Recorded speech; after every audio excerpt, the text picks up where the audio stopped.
네, 안경환 법무부 장관 후보자의 사태로 여당은 국면 전환을 바라고 있지만 야당의 공세는 더욱 가속화되고 있습니다. 청와대의 인사검증 과정에 문제가 있다며 국회 운영위원회를 소집해 이 문제를 밝혀야 한다고도 주장하고 있는데요. 김영주 전 열린우리당 의원 그리고 이상일 전 새누리당 의원과 함께 현재 전국 상황 살펴보겠습니다. 네, 어서 오십시오. 안녕하세요. 네, 이 안경환 후보의 전격 사퇴, 네. 이 이후에 이제 정치권의 반응이 나왔는데 저희 여당과 야당의 그 반응을 보면 상당히 좀 엇갈리고요. 네. 이 대립 구도가 오히려 좀 더 뚜렷해지는 그런 그 네. 모습이에요. 여당은 뭐 더 이상 정치 공세하지 마라. 네. 그리고 이제 야당은 이제 강공을 칠 분위기인데 어떻게 보셨습니까? 예, 그렇습니다. 이제 안경환 법무부 장관 후보의 경우에는 이제 저서와 관련된 여러 가지 본인의 어떤 생각에 대한 논란 그리고 예. 실제로 가장 이제 핵심적인 것은 본인이 이제 개인적으로 본인이 결혼하고 싶은 여자의 동의 없이 어떤 혼인 신고를 했다라고 하는 것이 법을 어긴 사태이기 때문에 예. 실제로 무엇보다도 법무부 장관으로서의 실제로 그런 어떤 앞으로 사법 개혁이라든지 이런 것들을 해가는 책임자로서의 한계가 있다라고 보여지는 부분이 많이 있어요. 예. 이런 부분들이 있었기 때문에 여러 가지 본인은 스스로 말하자면 청문회에 나오셔서 해명 가능하다고 생각했지만 사실은 인사청문회의 어떤 그 문제점의 하나는 그렇게 많은 공격을 당했을 때 업무 장악력이라든지 특히 법무부 장관은 굉장히 중요한 어떤 중립적인 인사로서 해야 됩니다. 그래서 외국의 경우에도 사실은 법무부 장관이나 FBI 국장 같은 굉장히 살벌하게 인사청문을 하는 과정이거든요. 이제 그런 면에서 스스로 이제 물러섰다라고 하는 그나마도 다행이라고 생각이 들고요. 문제는 이제 여야 정치권이 현재 어떤 인수위도 없이 출발한 이 정부에 있어서 조금 더 인사 시스템에 대한 문제, 좀 더 본질적인 문제 이런 것들을 같이 협치하면서 개정의 노력을 해야 되는데 지금 얘기하는 거 보면 조국 민정수석에 대한 거라든지 인사수석에 대한 조은옥 인사수석에 관한 마치 정치 공세로 흐르는 게 있어서 좀 아쉽다고 생각이 듭니다. 가령 19대 국회에서도 인사청문 관련된 좀 법률안 개정안은 굉장히 많이 있었거든요. 그런데 제대로 통과되거나 진전된 부분은 없어요. 그래서 가령 뭐 위정죄 문제라든지 아주 핵심적으로 인사청문회가 예를 들어서 지금 장관청문회는 2006년 이후거든요. 거의 10년밖에 안 된 제도이기 때문에 갈 길이 멉니다. 또 그런 면에서 실제로 청와대가 잘한 부분도 없고 또 여당이 잘한 부분도 없는 건 사실이지만 조금 더 이것이 서로 간에 앞으로 이렇게 말하자면 돌려막기식의 공세를 할 것이 아니라 좀 더 시스템적 강화에 대한 집중을 할 필요가 있겠다. 좀 더 본질적인 부분을 좀 따져볼 필요가 있다. 또 어떻게 보셨습니까? 예, 그 인사청문회 문제는 네. 좀 더 개선이 돼야 돼요. 특히 검증과 관련해서 뭐 지금 여당에서 비공개로 하자고 하는 거 아닙니까? 신상과 관련해서 도덕성. 예. 과거 박근혜 정부에서도 여당이 그 얘기했는데 예.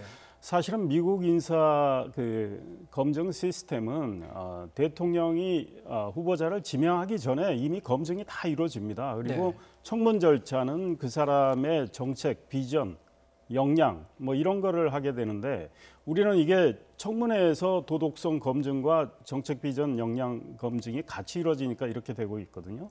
근데 이거는 뭐 차근차근 개선을 해나가야 되는데 제가 지금 청와대하고 여권에 지적하고 싶은 건 문재인 대통령께서 5가지 인사 원칙을 대선 기간에 이야기를 했습니다. 국민이 뭐 그걸 밝히라고 한 것도 아니고 본인이 말씀하셨어요. 그래서 문재인 정부는 어느 정권보다도 더 도덕적인 정권이 되겠다 해서 이 5가지 원칙은 반드시 지킬 거고 이거에 어긋나는 분들은 내가 쓰질 않겠다고 말씀을 하셨어요. 그런데 예. 지금 나오는 분들이 정도의 차이는 있지만 전부 걸리는 분들이 많이 나오고 있어요. 예. 그거를 야권 보고 정치 공세한다고 하면 안 되죠. 자기들이 검증을 제대로 못한 상황에서 지금 상품을 내놓고 있는데 그 상품이 보니까 대통령이 스스로 밝힌 원칙에 지금 어긋나는 분들이 나오고 계시니까 결국은 안경환 후보자 같이 결국 사퇴하게 되고 앞으로 몇 분도 상당히 심각한 문제가 있어 보여요. 그런데 야당으로서는 이거를 소위 말해서 지적하고 검증하는데 이걸 정치 공세라고 하면 안 되는 거죠. 그러면 박근혜 정부나 이명박 정부 때 지금 여당이 야당이었을 때 얼마만큼 했습니까? 네. 그러니까 검증이 굉장히 철두철미하게 지금 여당이 했단 말이에요. 기본은 대통령이 진선진미한 인사를 내놔야 야당 그때 되면 야당은 검증할 게 없는 거죠. 그렇다면 야당이 그때 정책이나 비전, 역량 이걸를 검증하게 되는데 지금은 도덕성과 신상에 대해서 제대로 검증이 안 된 상황에서 지금 후보자를 내놓으니까 많은 분들의 문제가 생긴단 말이죠. 네. 네. 자, 이 이제 안경환 후보자의 이제 사퇴 배경에는 뭐 여러 가지 이제 제기된 각종 의혹, 뭐 그리고 이제 사실로 판명된 것도 있었고요. 여러 가지 문제점이 이제 드러났는데, 자 이렇게 하다 보니까 이제 그 해당 인선과 검증을 주도한 게 이제 그 조국 청와대 민정수석비서관으로 지금 알려지고 있지 않습니까?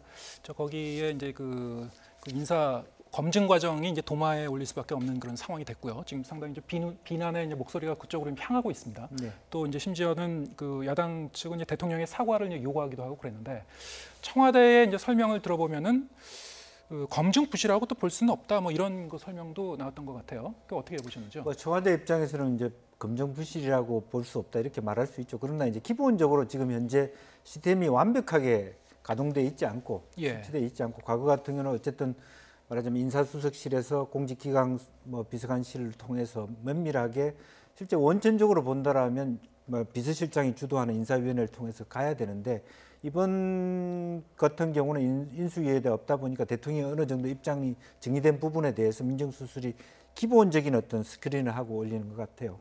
그렇기 때문에 일정 정도 부실할 수밖에 없는데, 문제는 이제 그런 부실한 부분에 대해서 청문회에서 부실을 명확하게 밝히고 이렇게 하고, 그래서 국민 눈높이 따라 뭐 대통령이 말씀하셨다시피 적절하지 않다 그렇다면 위원처럼 스스로 사퇴하거나 또 보고서 채택을 하지 않거나, 또 경우에 따라서는 대통령이 채택한 경우에 있어서도 미리 좀 다시 거명했던 분들도 다시 재스크린을 하고 있는 게 사실인 것 같습니다. 그런데 무작정 조국 수석이 운영위원회에서 나와서 부실을 하니까 네. 당신 그만두라 이렇게 얘기하는 건 좀 지나치다, 이제 그런 얘기. 저는 이제 그런 입장을 얘기하는 거고요. 야권에서의 문제는 뭐 좀 더 강화해야 될 과정은 분명히 있는 것 같고, 보완할 점은 분명히 또 있다. 잘못했던 부실한 부분도 있을 수 있습니다. 네. 왜냐하면 정확하게 더 물어야 될 시점들을 네. 묻지 않는, 혹은 뭐 보다 근본적으로 보면 미국에 비해서 우리가 굉장히 형식적인 질문 형태를 가지지 않습니까? 네. 혹은 안경환 후보의 경우에는 조국 그 민정수석 관계가 사실은 뭐 스승 제자 같은 예, 입장이어서 이제 과거 훨씬 더 시민단체에서 그걸 같이 묻기 일했죠. 어려운 네. 부분도 있었을 거라고 보여집니다. 예. 그럼 그런 것은 사실은 공직자로서의 문제가 될 수는 있습니다. 예. 이제 그렇지만 갓 태어난 이제 한 달이 지난 현재의 민정수석실이 하는 일에 대해서 근본적으로 잘못됐으니까 사퇴하라고 얘기하는 건 좀 과하지 않느냐 하는 그런 생각을 갖게 되는 거죠. 네, 그 사실 뭐 이제 안경환 후보자의 그 경우도 보면은 그 이제 몰래 혼인 신고 같은 경우는 판결문만 잘 이제 네, 그 그렇습니다. 조회를 해봤으면은 네. 충분히 알 수 있는 상황이었는데 어떻게 보셨습니까? 청와대가 이거는 검증 부실이 아니다라고 하는 건 정말 얼토당토하지 않고 정직하지 못하다고 봅니다. 왜냐하면 안경환 후보자 이 문제가 나오기 전에 다른 후보자 처음에 인사를 했을 때 몇 분의 후보자 인사가 있었잖아요. 김상조 공정거래위원장 이제 되셨죠. 강경화 외교부 장관 후보자. 그래서 청와대가 검증 결과 이분들은 이런 문제가 좀 있었습니다 정도 이실직고까지 했는데, 추가로 그분들의 문제가 드러나기 시작했어요. 예컨대 김상조 공정거래위원장 위장전입 부인 그 점수에 미달한데도 학교 교사로 채용이 된 문제, 이런 것들이 드러났잖아요. 그다음 강경화 후보자는 위장전입과 자녀 이중국적 이야기만 했는데 세금 탈루 문제가 나왔잖아요. 세금을 나중에 냈지 않습니까? 논문 표절 문제 나왔죠. 이렇게 나와서 결국은 임종석 청와대 비서실장이 국민들 앞에서 뭐라고 했습니까? 국민들 눈높이에 맞지 못한 인사를 해서 죄송합니다 사과까지 했어요. 그렇게 사과까지 한 마당에 청와대가 우리는 부실 검증 안 했다, 이렇게 말하는 건 자가당착이지 않습니까? 그러니까 검증을 잘못할 수 있죠. 시간도 없고 인수위도 없었기 때문에. 네. 그러나 정직하게 국민들한테 이거는 저희들이 실수했습니다, 이거는 미흡했습니다 인정하는 자세부터, 예. 그래야 전 정권하고 우리는 다르다고 이야기할 수 있지 않겠습니까? 지금 안경환 후보자의 경우 어제 사퇴하셨지만 말씀하신 대로 2006년에 인권위원장 되셨어요. 그때 본인이 이 문제를 이야기를 한 거 아닙니까? 그렇죠. 그러면 네. 사실은 기록에 다 나와 있다고요. 게다가 이 문제는 지금 어떻게 어제 제기가 돼서 확인이 된 겁니까? 청와대가 국회에 보낸 인사청문 서류에 부친의 재적등본에 허위 이 혼인신고가 있었어요. 그래서 혼인무효 이 판결이 다 들어가 있는 내용이에요. 그거를 야당 의원이 보고 추가로 확인해가지고 언론을 통해서 이야기를 하니까 그게 확인이 되고 이분이 뒤늦게 설명하고 결국은 물러나신 건데, 야당 의원 한 분이 확인할 수 있는 걸 청와대에 많은 분들이 계신데 그분들이 검증을 못한 거 아니겠어요?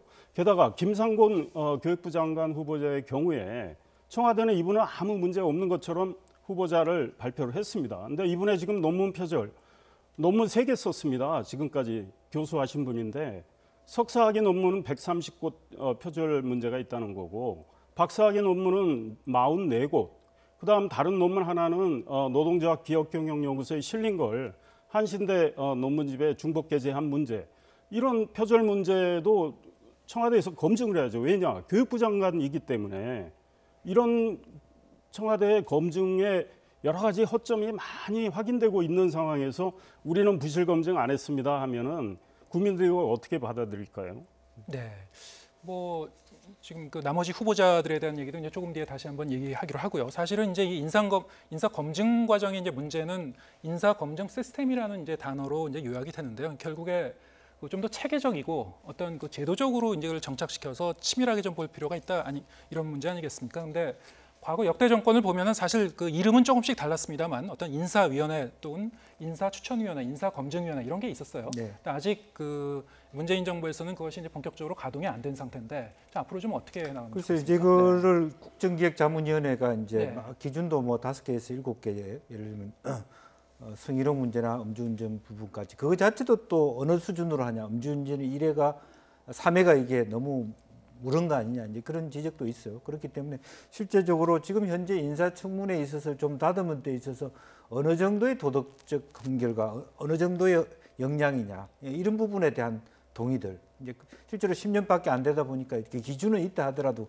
그 기준을 정하기가 참 애매합니다. 점수로 마킹을 해서 60점 뭐 운전면허 시험 치듯이 70점 이상이냐 80점 이상 이렇게 얘기하기 어려운 부분이 있기 때문에 네. 그런 부분도 전체적으로 여야가 사실은 힘을 모아야 될 시점이 된 거예요, 지금은. 물론 이제 여당이 됐기 때문에 그런 얘기를 하냐 하면 할 얘기가 없습니다만은, 그래서 기본적으로 대통령께서 얘기하는 의지는 이제 그 실제적으로 자기 5개 이상 7개의 시스템 속에서 확실하게 어떤 규준을 좀 더 강하게 했다, 이 정부에 들어서는 이제 그런 부분은 명확한 것 같고, 이제 그런 면에서 앞으로 이것이 이제 미국 시스템으로 좀 더 갈 필요는 있을 것 같습니다.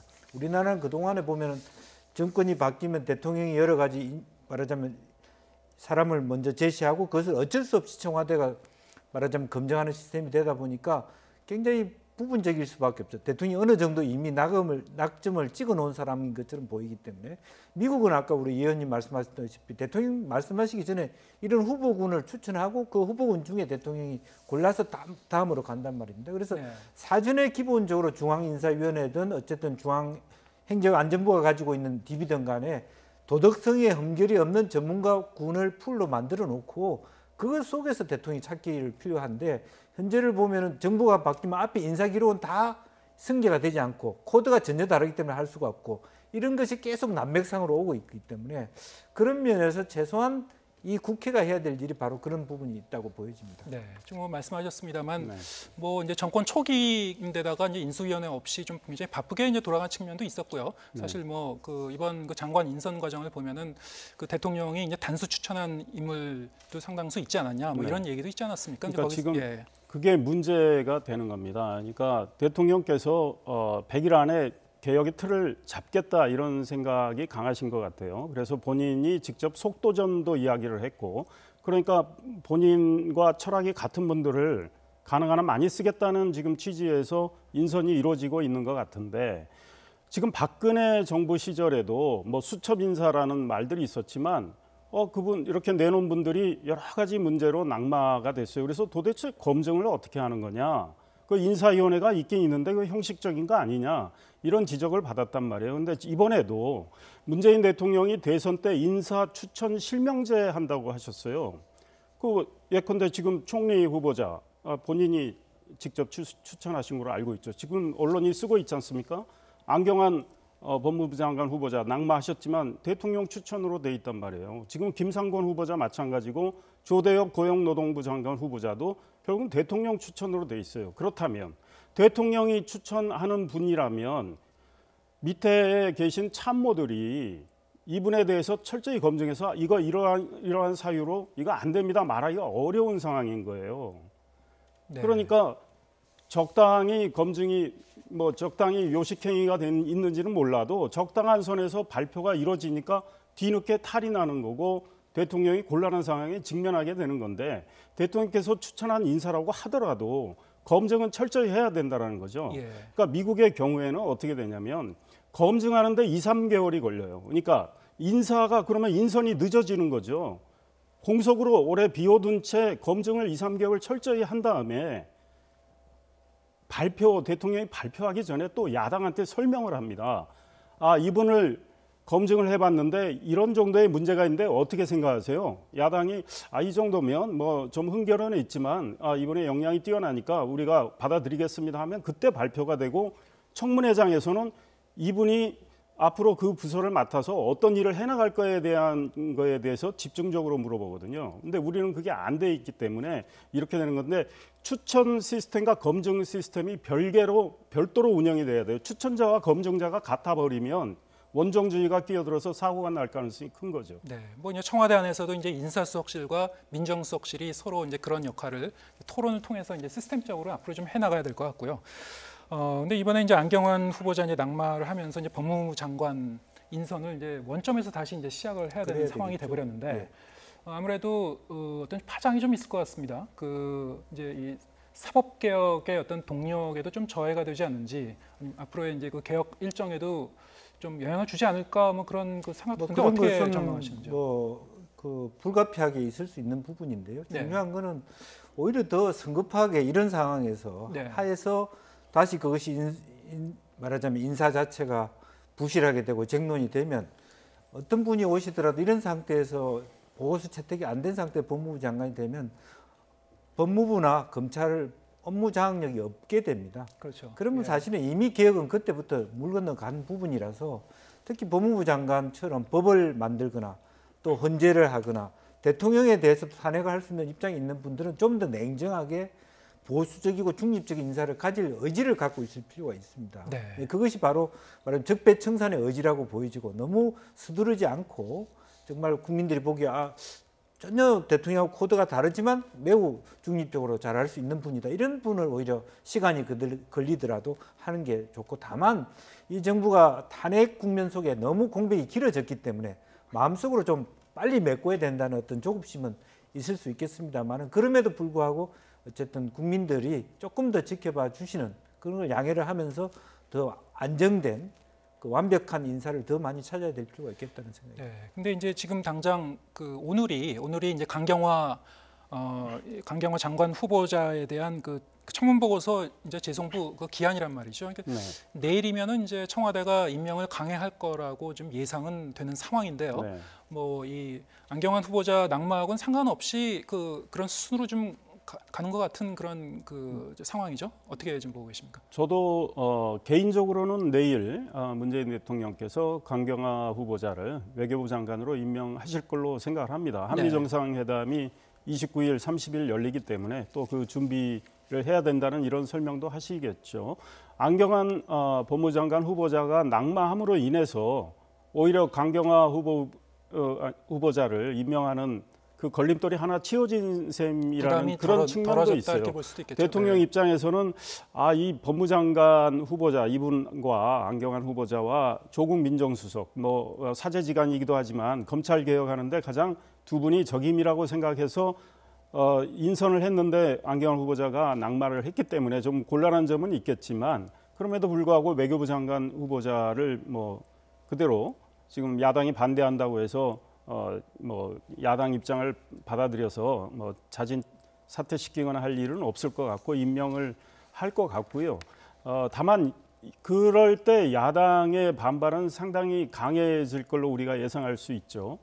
그래서 야당이 내일 만약에 대통령이 임명한다면 야당은 다른 장관 후보자들에 대한 청문 절차를 보이콧한다랄까 또 대통령이 호소했던 추경 예산안 처리 이거를 6월 국회에 해주지 않는다. 정부조직법 개정안도 역시 처리해주지 않는다. 이런 강한 입장을 낼 수는 있는데 대통령 입장에서 일단 외교부 장관은 임명하고 그 다른 문제들은 또 차근차근 또 별도로 대응해서 풀어나가는 이런 전략을 구사할 걸로 저는 생각하고 있습니다. 네.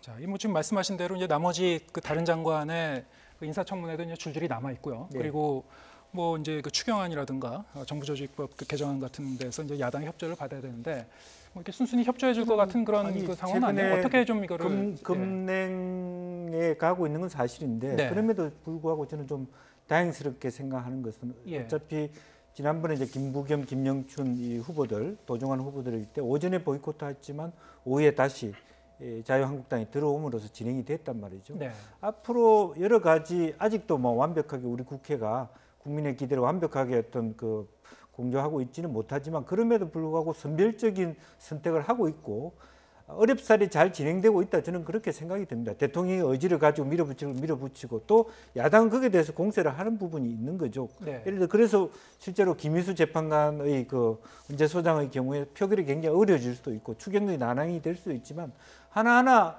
어렵사리 진행해 가는 것이 국회의 하나의 과정이다. 그것을 너무 전부터 나이스하게 협조할 것이라고 기대하는 것부터 잘못된 것이 아닌가. 현재 상황 어떻게 타개할지 여야가 서로 이제 지혜를 모아서 어떤 그 해법을 뭐 찾을지 이제 잘 지켜봐야 될 것 같고요. 현재 이제 인사 검증 과정상에서 이제 벌어진 그 문제점, 그 현재 그 전국 상황, 김영주 전 의원, 이상일 전 의원과 함께 자세히 살펴봤습니다. 오늘 말씀 감사합니다.